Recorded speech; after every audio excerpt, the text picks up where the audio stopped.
I believed in the Juturna. I believed so much I was angry because the Juturna would not come to me. It would not snatch me and gobble me as punishment, no matter how often I spit on the ground, broke plates, and scratched at boys' eyes. I wanted to see the inside of its thick-lined stomach, that wild and rollicking, shadowy protrusion full of small footprints. I promised I would not kick and thrash to get out if it swallowed me whole. I would stay safe in the wet and warmth of its belly. I would trust its wrath. I thought I could earn its hunger. I was an arrogant child. We'd all been threatened with the stories for years whenever the dishes sat idle or we hammered the words, "I don't want to." The Juturna came to those children whose parents had given up on them, children who had stolen their parents' throats and left them speechless, parents who wanted fresh starts without exasperated sighs. Sometimes the Juturna would leave a shiny blue egg in the bed where the child had slept, and if the parents kept it warm, it would hatch into their new child, their wanted and obedient child. I did my best to encourage its arrival. I made lists of my misdeeds, writing them in Mother's many voices, and turned them to smoke so they could travel wherever the Juturna was.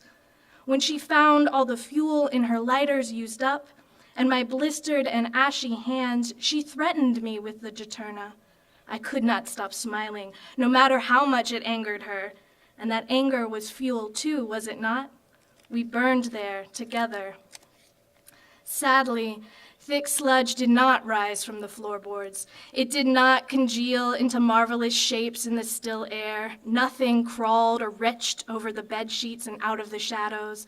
Nothing besides what was expected hissed or moaned in the night. I gnawed on my own arm to see. Perhaps I just did not taste right.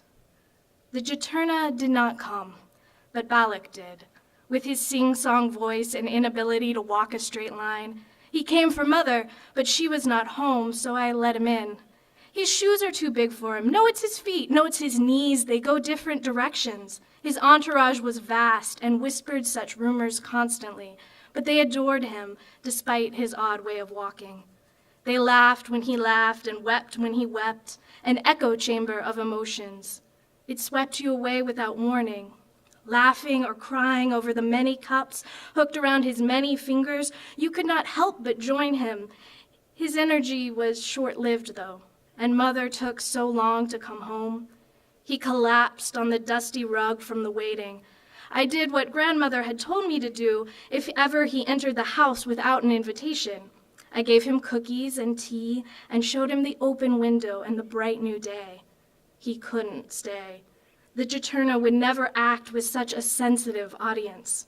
Besides, it was exhausting trying to keep someone happy just so the furniture didn't start to float in the chain reaction of tears. With some convincing, Balak crawled out the window and left with his entourage. He would look for Mother elsewhere, but thanked me for the tea. When he was a safe distance away, I shouted into his oversized ears, "Can you send the Juturna for me?" I still hoped.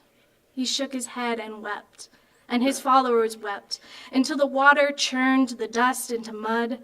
The rains lasted weeks. I knew why. I knew I was too old to become someone else's child, too tall to be replaced by a blue egg. I had tracked my age by pencil marks in the kitchen, hunching my shoulders and letting the pencil dip down along my scalp, but still I grew. The Juturna's stomach was not so large. His palate favored child's flesh. When the baby fat moved into my hips, I knew the Juturna would never come.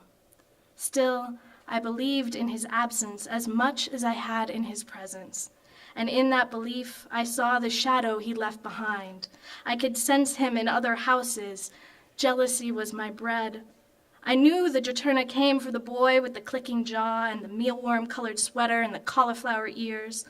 I sensed when the girl with the black teeth and the girl with the gray toes stopped walking along the sidewalk.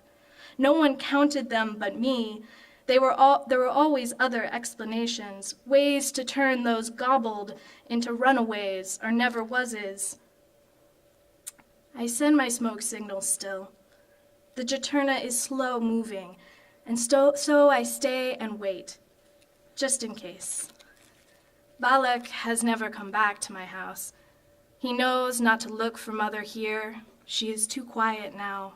Mother lies in the bed and does not scold me. Her tongue is too large in her mouth for such exertions. He would shrivel without adoration, and no one shouts his name against the clank of glasses in this house anymore. His entourage would have turned resentful without the required prestige.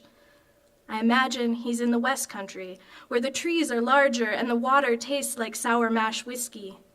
I think of following him there. I thought he had come for a visit when the rains started again. They have not stopped for months, and even Balak could not have so many tears. Those who could swim are gone now, and I have no boat. I have no sturdy shoes for wading in deep waters. My escape will be the Juturna, as it always was meant to be. I have heard rustlings under the floorboards beneath Mother's bed. There is a veil of smoke that will not leave the house.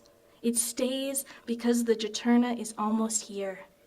It is coming, just like the stories always promised.